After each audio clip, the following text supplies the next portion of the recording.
Okay, it is 6:16 on April 25th, and this is the curriculum, April 25th, 2022, and this is the curriculum and instruction meeting. I am Beverly Albright, and if everybody could just go around and say their name for the record. Tanya Bell. Kristen Thompson. Julie Olson. Angela Owens. All right, and the first item that we are going to discuss is the comprehensive plan update. Just wanted to give you a little update on the work with the comprehensive plan. Everything's moving forward.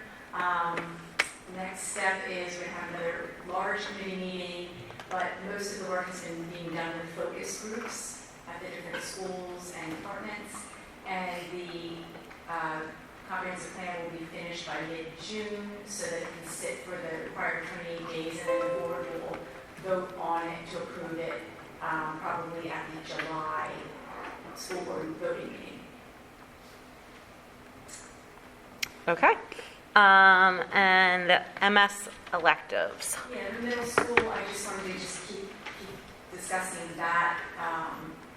Mr. Towers was here to talk about all the changes that are going on there, and he will have descriptions on the different electives on the May CNI agenda, so that's upcoming. Okay, and then it looks like we have a presentation from Mr. Flowers. Yes, Mr. Flowers is here, and I will put his presentation up on the board here. Good evening, everybody. Do I need to go up to the podium? I'm good. As long as we can hear you. I think you'll be able to hear me. Good evening, everybody. I wanted to first take some time to thank you all for allowing me to come and speak to you about some of the dynamics and some of the area of what we're doing from our Department of Community Relations and Equity Awareness. Truly passionate about the work that we're doing. Truly passionate about doing it here at Daniel Boone. So I want to just pull your ears and still your hearts and minds for about 20 minutes, 25 minutes, just review the things that we have done. So if you have any questions along the way, please just stop and ask me, and let's have a conversation about it. First and foremost, one of the things that we did when I first got on board here was looked at our district's beliefs and values and how we can make sure that we're connecting our work from the Community Relations Office and Equity Awareness Office to our district's beliefs and values. Obviously, those are what our beliefs and values are, and that important component of understanding, acceptance, and respect for everybody is very important. I firmly believe that with us having mutual learning mindsets that you'll see at the bottom, it allows us to communicate, it allows us to identify each individual student, family member, or staff member that we're working with, and allows us to come together and figure out ways that we can all be successful here at the Daniel Boone Area School District. And as we all know, the more that we have individuals working together, the better things are going to be. So we've really tried to highlight these type of things since August of 2020. We generated then our mission. I'm sure you heard our mission before. I don't need to read the mission, but I do want to focus on the last two bullet points of the mission, being that we're trying to do our best to make sure that all people are being accepted. All people.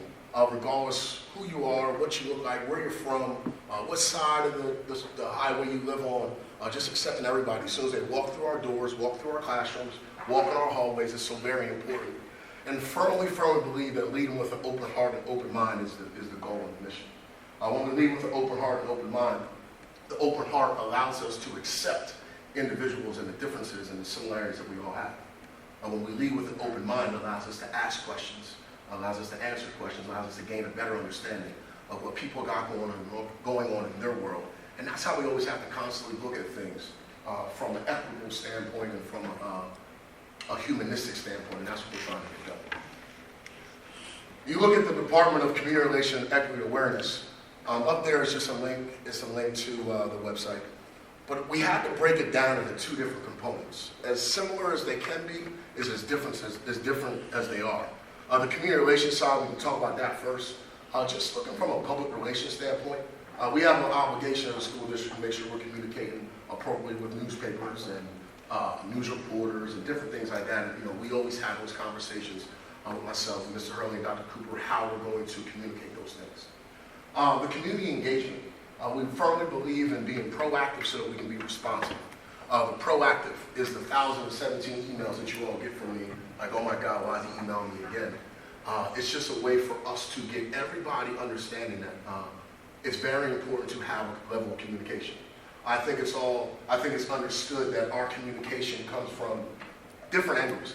We have 10 different platforms that we're communicating on, and we had to really establish, and I can admit this, and Dr. Cooper and I speak about this often. Last year when I first got started, the communication was kind of everywhere at the start of the 2020 school year. COVID, on top of me being inexperienced, on top of us just trying to establish how we wanted it done. But as we moved throughout the year, I was able to, and we've been able to, identify what platforms are going to be most important. I always like to share this story. In 1 week, I had an individual from our community call me and say, Mr. Flowers, I think it's great that you're doing the positive things happening, but that stuff needs to just be on social media. And I just listen to everyone. Then another lady calls me and says, Mr. Flowers, I think it's great you're doing the positive things happening. I'm so glad you emailed because I don't have social media. So it's just one of those things where we have to do our best to serve almost 8,000 people within our community. So we have to make sure we're finding ways to communicate it. That's why there's so much communication goes out on different levels. Then the responsive component is everything's not always going to be great. So if we can be responsive instead of being reactive, meaning we have a plan on how we're going to do things, that's how we're able to do it. So if we have to make a phone call for an emergency, we do so. I had a question about equity awareness. You can just stop me, because I'm not looking at you. What is your definition of equity? Oh, we'll get to it. Oh, okay. We're going to get to it. I want you to think about that as well, too. We're on the community side, Kevin. We haven't even got over there Can yet. I ask Oh, about? I thought he community knew. side? Absolutely, yes. So I don't have a child in the school, but I'm not getting like the communication that like some of the parents that have kids, even though I'm on the board, I'm not Okay. getting that communication. Is there a way we can get that Yeah, communication? that's probably a tech issue, but we can just make sure we speak to our tech department to get that done correctly, yes, absolutely. Any other questions about the community relations side before we move over? All good? When we're talking about equity awareness, we're looking at it from an in-action standpoint and a case management standpoint. The in-action, the school culture and the community-based things that are taking place. In action meaning, what is it that we're doing to contribute to a positive school culture? What is it we're doing to spread the importance of the equitable practices that are happening within our school culture? And to briefly answer your question before we move on with it, it's just our ability to treat everyone and everything from a fair standpoint. Whether it's a student that's in a wheelchair, or whether it's a student that has a hearing aid, or a student that is on a lower socioeconomic And the status. reason I asked is that's the area where I get questioned most about. Gotcha. So I just want to make sure that I give the right answer. Yep, and I we're believe in what we're doing, and I believe in a lot of things that are happening. I believe one day I hope we all pray we get to that goal. But We will get there. It's an area where I get asked all the time, and I don't always know if I had the right answer. Thank you for sharing. Well, if you can't answer it after today, I didn't do my job. You'll get there. All right, so the case management, community-based, just assessing what's happening, what's taking place in the community, the needs of what our family students need in order to better serve everybody. And then the case management component is we do track the different equity cases that we have. Discrimination, sexual harassment, whatever it may be, we are tracking those different things. And again, we're going to look at that a little deeper here too. All these people are the people that are working towards our mission and towards our graduates. All these people, our administrators to our families. And at no given time is anyone on a different level. I guess we can say the highest level will be our students. We're here to serve our students. When I'm speaking to the students and when I'm speaking about this particular side, when we are not serving up our students, we are not doing what we're supposed to be doing. And that's across the board. For whatever our students may need, we continue to do the best that we can. We all know our acronym of character. And that's what we want our graduates to be based on those individual people that have worked with our students throughout this time. Back to the community relations, I find, it's very important that people in the high school know what's happening at the primary center. People at the middle school know what's happening at the intermediate center. What it does is it creates a culture. It creates a place of pride. It creates a culture of just pride in everything that's taking place. And the more that we can do that, the more people are going to know what's happening. I am okay getting an email from people that says, oh, Rob, thanks, but it's a little too much. And I'm going to say this to you because we say this often. If there's something that comes across that you're not interested in, hit swipe delete. Hit swipe delete. Because we all know how to do that, and we just find it's very important because we're going to constantly communicate. This year, we started to do the positive things happening. This is locked to our students and our staff within the district. And it's locked because it's an opportunity for our students to recommend, refer another student or staff member that was caught doing something positive. And then our staff can do the same thing for students and or staff. So it's just a way for us to constantly have constant communication to our stakeholders about what's taking place. Last year I would get an email or a phone call or a message or a voicemail. So I had to find a way to try to get a little more organized. And this was a way, and I think it's going pretty good this year. I think we're up to about 44 different positive things happening throughout the year just in that platform. And we just got to continue to make sure that it continues to get better. This is just another slide. Our intern that put this together for us, just showing the different ways we can communicate. If we were sitting down looking at this, we'd be able to click on each one of those and it takes us to our different platforms. I always laugh and joke because when we send a text message, I only get 50 characters to send a text message. So we have to find ways to communicate that in 50 characters on what's taking place. And then Instagram only gives us 280 characters, and Facebook's giving us 1 million. So we have to find ways to constantly communicate.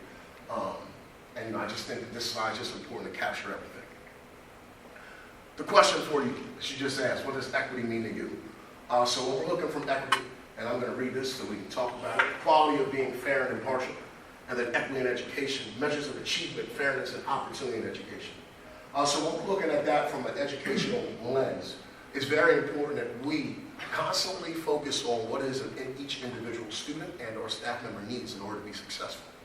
Our goal of our mission of learning together, advocating for all, is truly coming from an operational standpoint of equity.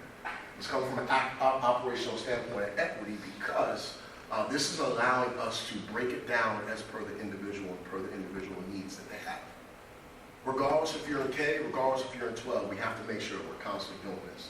The topics here, there's only 11 up there, but only because I ran out of space. But there's plenty more. It's not limited to anything. There's plenty more topics there, but just for presentation purposes, it stays there. And then the equity teams, doing our best. And I was just speaking about this last week. Equity teams are slowly developing and are already established because of the work that people want to do and the work that we've already done in our district. I don't necessarily know, and I have a growth mindset. I don't necessarily know if I have to factor that in or put that down as an equity team, but in our buildings, there are individuals that constantly want to work towards being the most equitable district, and we're working towards it. There's a lot of great things that are taking place. The community involvement, just speaking and getting the community engaged in what's taking place, and that's happening. I just met with a community member today just to speak about some different things that are taking place. It was a very positive conversation and an opportunity for us to work together and have another partnership. What things is it that we can implement to make sure that all of our students and all of our staff have what they need? Daniel Area School District is truly operating from an equitable lens with a lot of things. We just got to continue to make the push as we are. The discipline practice, I believe there's just certain discipline things that happen. And I always like to go back to the Leadership 101 manual. When you walk into a building, what does the school look like? What's it feel like? What's it sound like? And when you can answer those questions in a positive tone, that's important.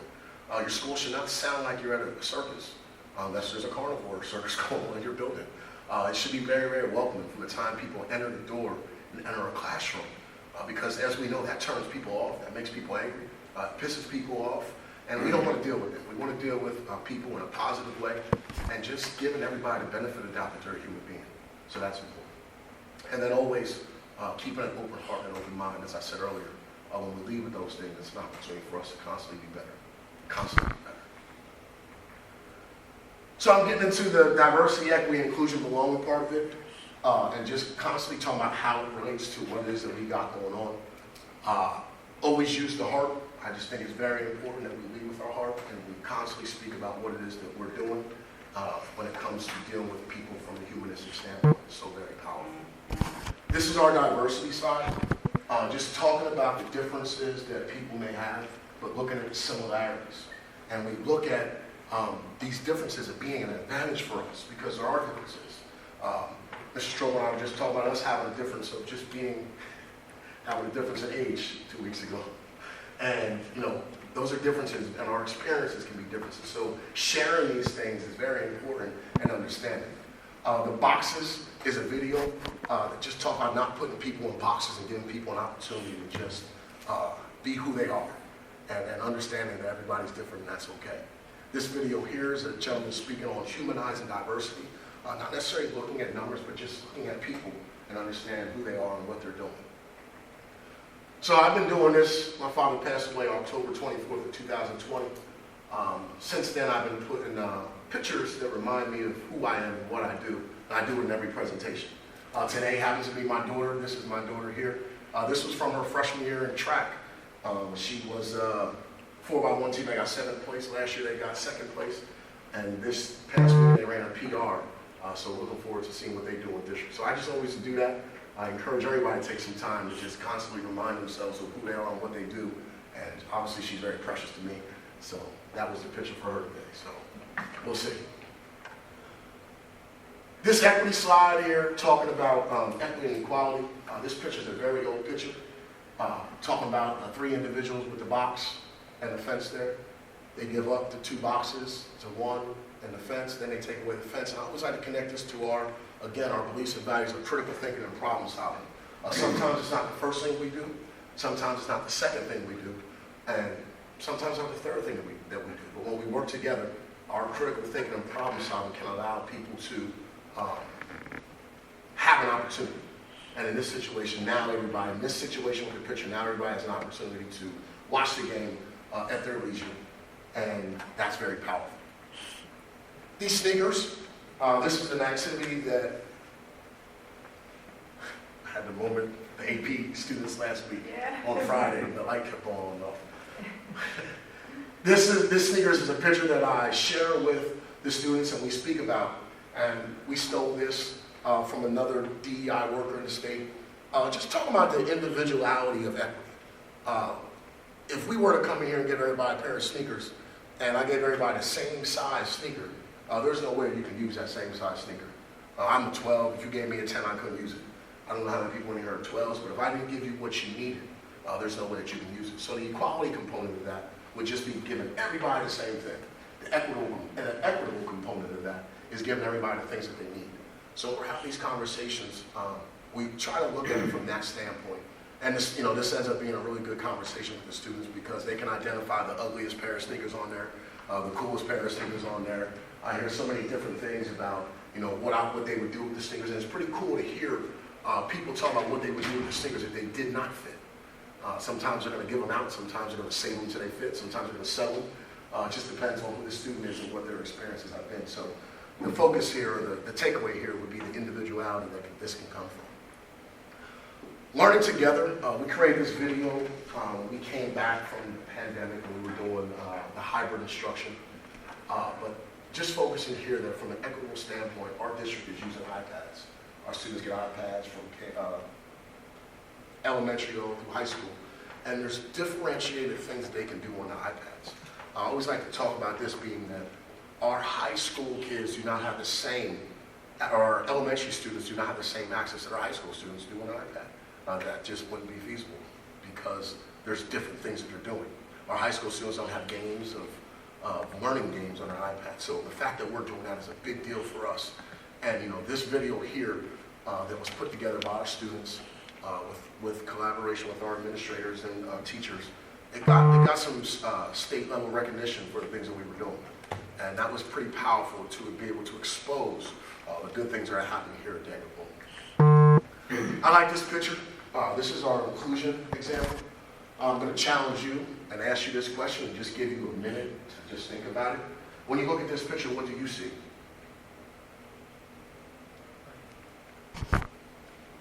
You don't have to answer me. I just want you to think about it. Good. What do you see? Everybody's holding hands. Everybody's holding hands.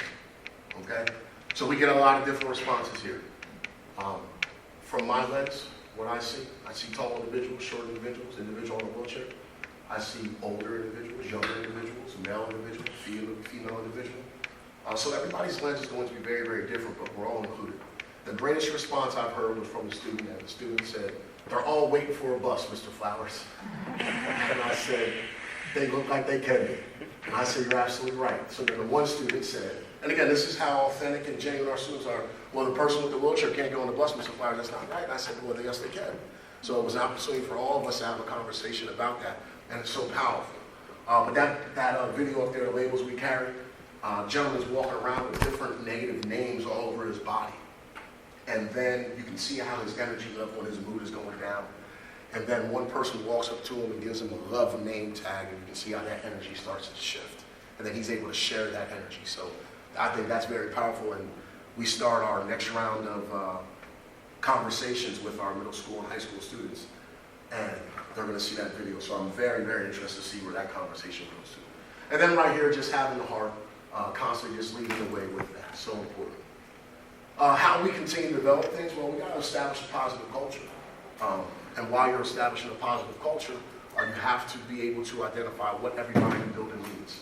Your student needs, team building naturally happens because of the way that our systems and our structures are set up. And then we're constantly talking about the importance of equity and awareness. And I'll tell you what, our staff are speaking more and more in our discussions. And that's a pretty powerful thing. The NSCC is our National School Culture and Climate that we used through BCIU over the last 3 years. Macker, 3 years? I think it's 3 years. 2 years? 2020-21 was the IC, so it's 2 years. So 2.5 years. And now happening in every building, and this is part of contributing towards equitable practice. The equity teams that I spoke on earlier, the daily, I used to have on there quarterly, just assessing things quarterly. That's too long. We have to assess how things are happening every day. Because you're speaking to different students, staff, and family members on a daily basis, so we always have to constantly look at that. These are some self-awareness activities that we've done, and I've referenced it from myself.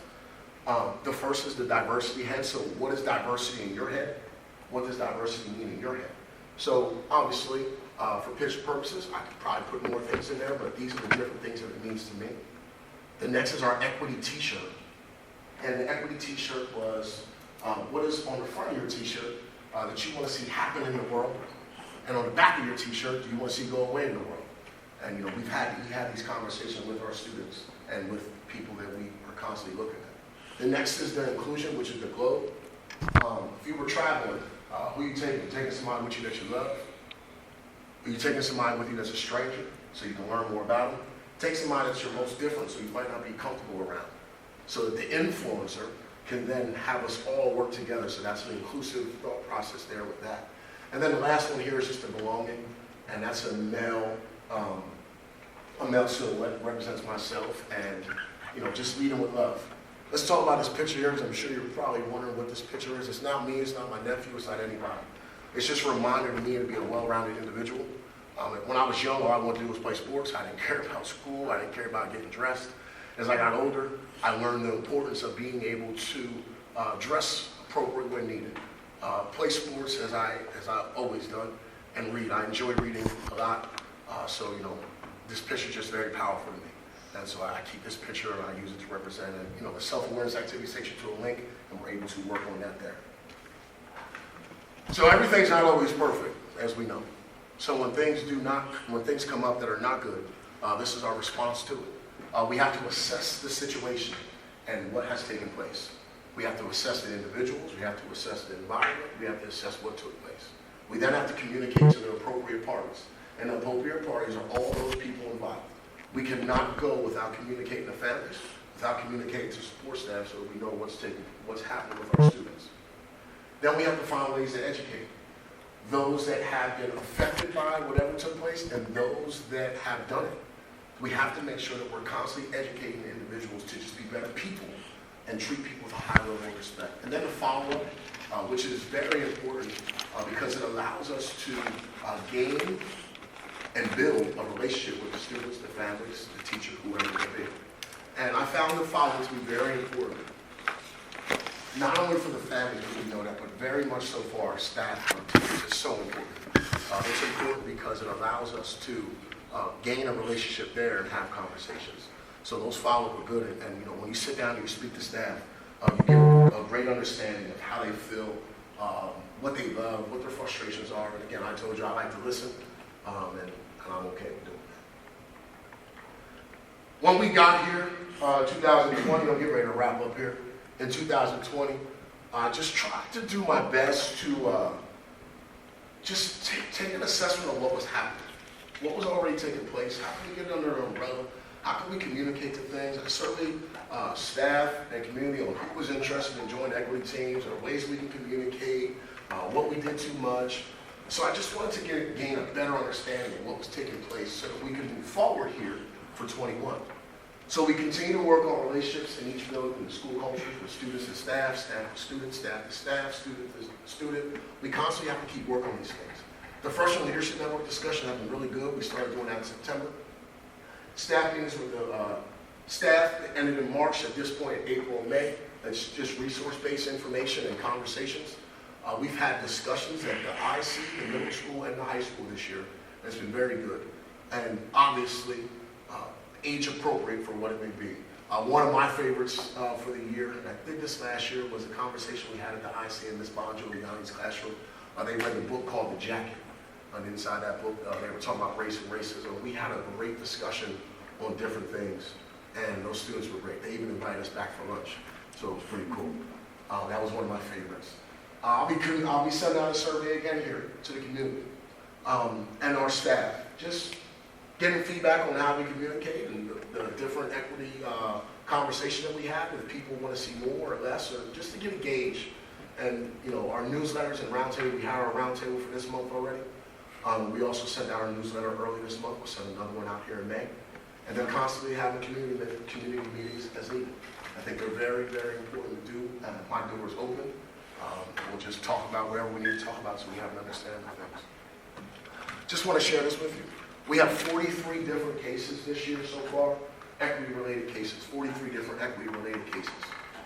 Could be harassment, could be racism, could be discrimination, could be religion. We have 43 different cases that can involve one or more individuals. As recent, one of the cases, I think it's case number 40, had 5 different individuals that are part of that situation.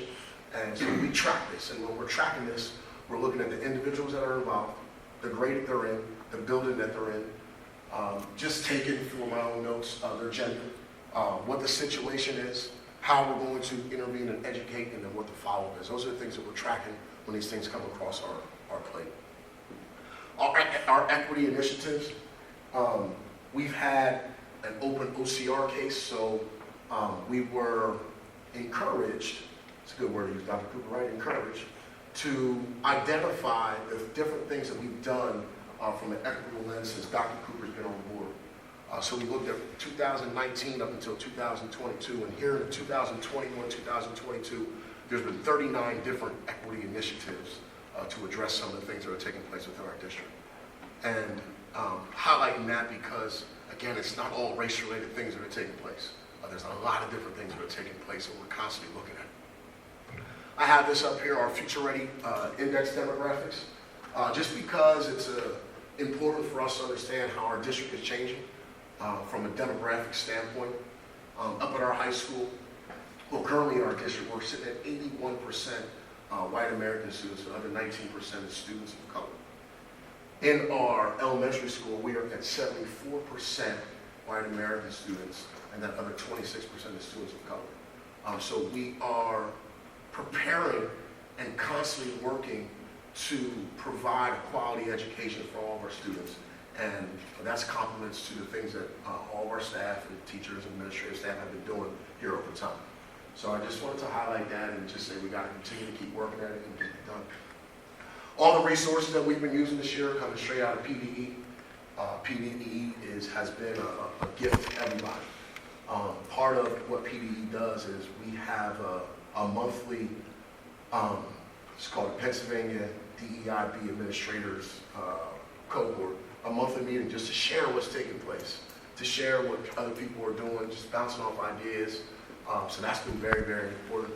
The Berks County Equity Committee has been important. We've received some acknowledgement for that.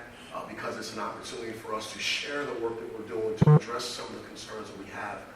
And Daniel Boone is, we're at the forefront. We're leading the way with this stuff, and it's very important to know. The professional experiences, I will sit down and talk to anybody and ask anybody questions. So I'm always going to constantly keep growing and make sure that we can provide the best service that we can to everybody.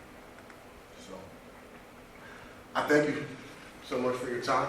I'll take any questions that you have at this point. The tracker, the tracker for the instances, has that gone up or down, do you know? It's going down Okay.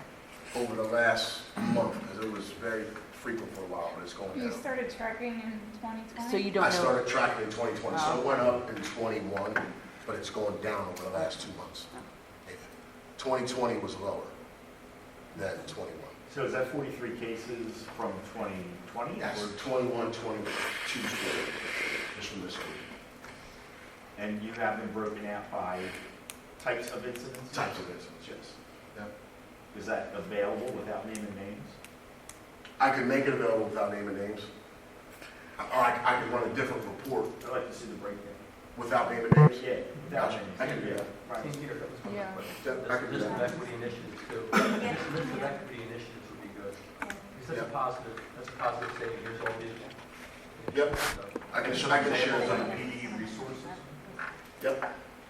I do have a question when we did the breakout, 74% white balance of everybody else.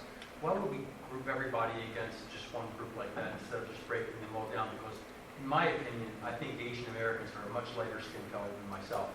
And so we include them in students of color though. And I don't quite understand because anytime you separate like that, you're causing division. I know that's not your intention. Oh, no. I'm looking at purely the nomenclature of it. Gotcha. It's a potential result, not the result, but a potential result. I'm presenting to you the way the PD presents it to us. Okay, that's fair.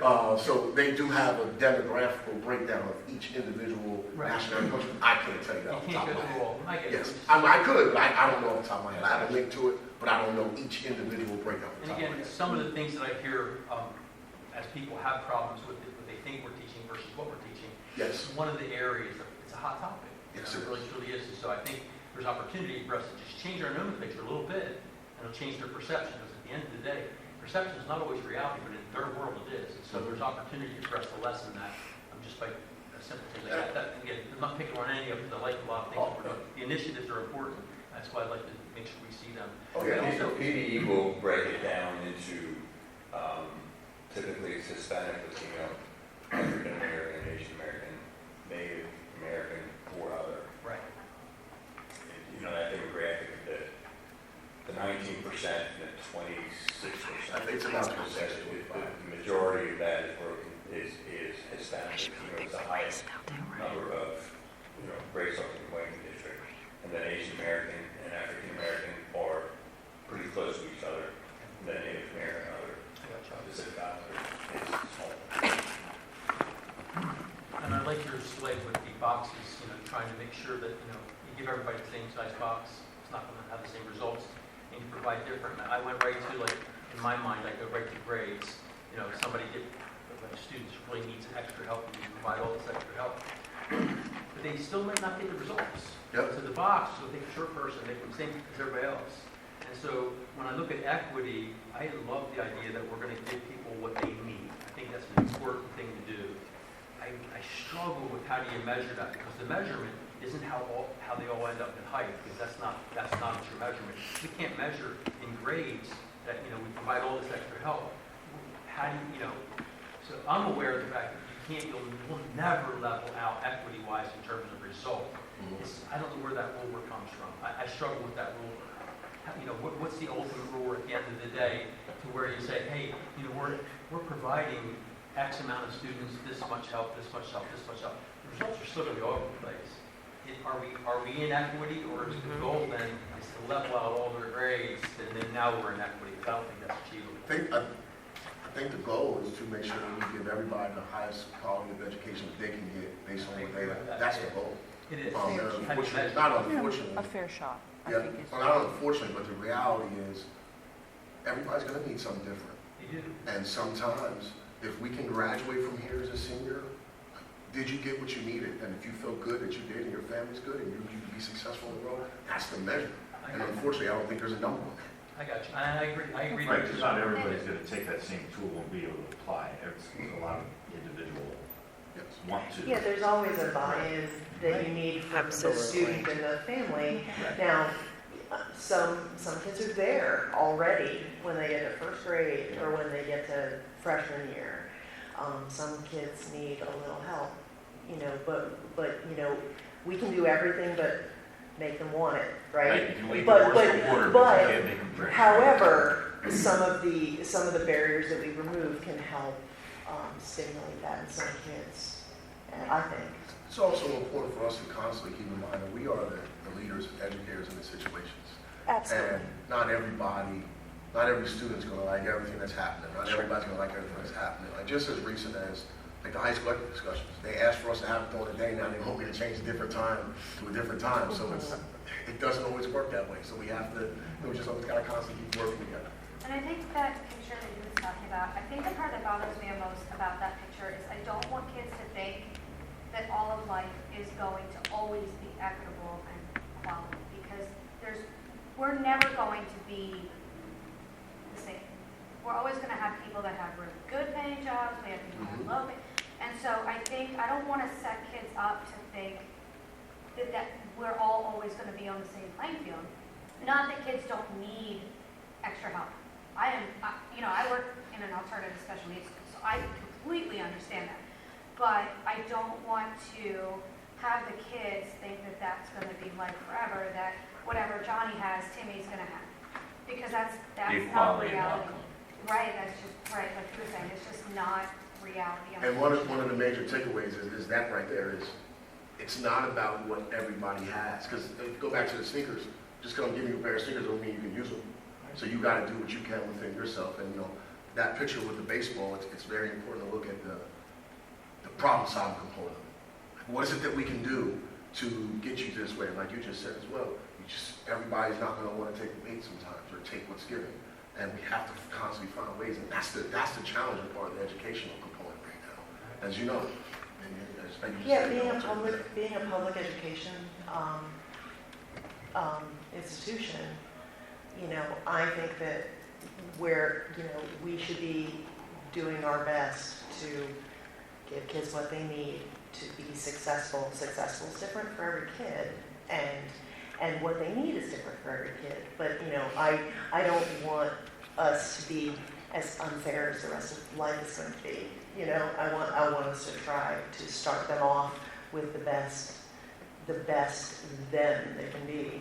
You know. And you know, one of the areas in our educational system that supports that statement is the IEP process. If there's a student that's identified that they need more support, they need more work, they're getting the things that they need. That is equity at its best. Because this individual, Rob identified that he needs X, Y, and Z services, so Rob got to get X, Y, and Z services. And that's one of those things that takes place. Agreed. I think too, we have to remember too, when we look at those boxes, we're not just talking about fairness in like, oh, that person's a different skin color, that person's from a different religious background. Some kids go home and they don't have lights, you know? And that's the thing that, you know, I grew up in Reading, and that was a reality. And I think when we get into this, we forget that there are kids that really come in at a disadvantage that we have all had, you know, maybe we've all had, you know. And that's something that I think that we have to keep the perspective, you know. Because when you come to school the next day, you didn't have lights, or you didn't have whatever it was. You didn't your have those- homework is probably not done. Exactly, that's not a priority. Or when you don't- probably didn't, whatever it may be. Exactly. And those kind of things. I'm sorry, I'm not on this committee. No, Just adding absolutely. it. They will then impact your grades, which will then impact your mood, which will then impact the way you feel like you belong. And all that stuff goes hand in I hand. can't imagine that a kid that goes home and doesn't have those things comes to school and goes, you know, I really feel like studying this. You know, like this test means so much to me. You know, like I just can't, you know, I think that's what we have to come in at their level. And maybe we don't know that that's going on, but we have to have some idea that that's happening, you know. Yeah, I mean, there are things that are more obvious to you from looking at someone that this is an issue that this person might have to deal with. It's a little bit extra than what some of the rest of us do. But you know, I was surprised when we first started doing the Pennsylvania, the PACE survey, the level of food insecurity, housing insecurity there is in our school district. Yeah. And I'm not saying it's invisible because the administrators and those principals do know those students that are having those issues, and we shouldn't know who they are. But it was kind of eye-opening to me to see that the level of concerns that are things that our kids hopefully don't have to deal with, and we didn't have to deal with when we were kids, some of us. Or if we did and we overcame that, why shouldn't we be trying to level the playing field? I know we keep getting back to that sports analogy, sorry. But, it's not always what we can see.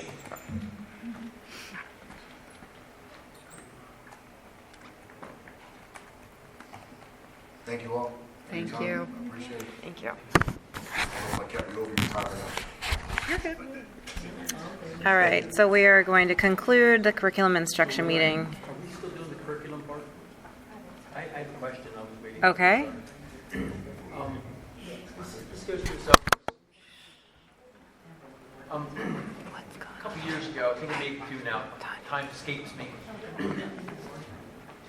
We had talked often about how do we drive money into there's ways to drive money into our district. And one of the areas was to try and get some of these virtual learners back into our platform. And we had talked about that. And there was a couple different things. And I noticed there's a lot of lines through those on that list to try and help conquer some of those areas. And I just haven't heard anything about it because it was supposed to happen. And I remember last year we were talking about it happening in 2022. And it was about $300,000 or $400,000 opportunity for us, and having to face things like the buses and stuff like that.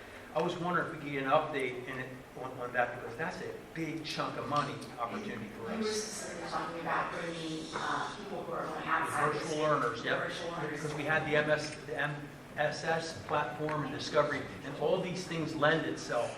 The TVs and the classroom, all those things lended itself towards what we were going to hold. That's one of the lines, and it was a big dollar figure there. And I'm just wondering if we could get an update, because again, it was supposed to be for 2022, and I just wonder where we at with that.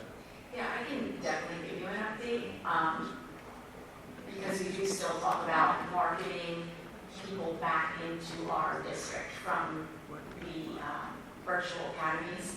So it is something that we still have in the works. Is that platform ready for? No, one of the things that we, with the integrated learning component, that we were looking to implement in 22, or next school year, 2023, we have, in order for it to happen in a more organic way, and more of a guided practice approach with our professional staff, is continue professional learning so that our coursework is better prepared for that platform moving into 23, 24. So we're going to kick it out another year. Is there any concern about kicking it out that other year with the amount of money that's the opportunity there? Because what's really holding it up is, I remember going back, we had allotted extra time for them to go for it in the summertime. There was time allotted to try to prepare the information and all that stuff.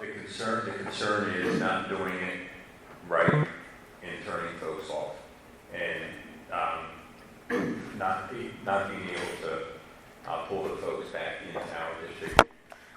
The whole belief is, our teachers teaching our curriculum, our kids, and if we're early on trying to implement it without everything fully prepared, we don't want it to. And that fail. makes sense. Is there any, is there top 2, top 3 things that you're concerned with that we wouldn't be ready for? I think personally, I think some of the courses may have been ready. There were some kind of high-flying courses but then, each student's going to take 5 classes. So if they took 2 of the courses that were 100% prepared and ready to go, and, kinks worked out, there were too many courses that the concern was that there was kinks, that we didn't want it to give a bad taste in the mouth of. And part of it too is the change of the learning, or the student management, the system facility that connected. So the teachers are all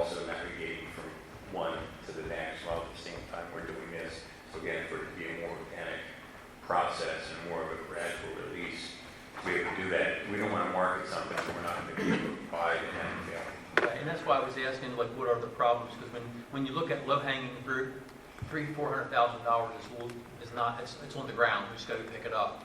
And so sometimes taking our resources and pushing them towards something that would create such an impact on our school in terms of the money, because we are faced with a lot of changes coming. I mean, we And get we in. still aren't, we can still get people back in our third party, using our third party vendor, which would still save us money as well, because it's not as expensive to have them to our third party vendor as if they go out to a different school together. And I think that's as equally as, again, I don't know enough about it as you do, but my opinion would be that'd be equally as bad as starting not ready, because it's not our teachers, it's not our program, we have no control over it. We spent a lot of money for the MSS program and going towards that whole virtual, because that was one of the big check marks for me. So that was my big concern, is that, what do we need to do? How can we accelerate that and maybe not stub our toe, but be able to bring that money back into the district?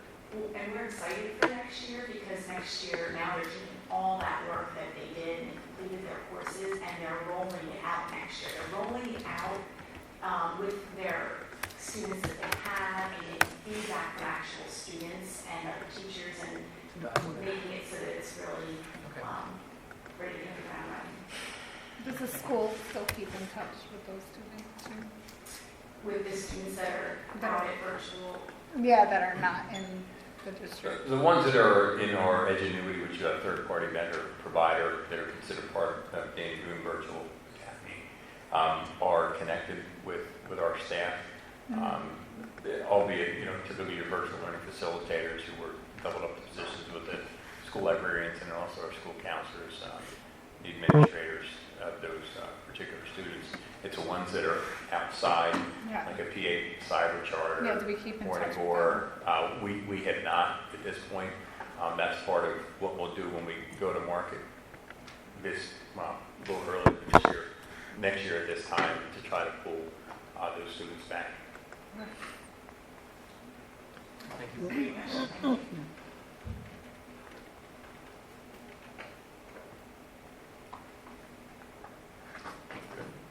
Okay, so then at 7:03, that concludes the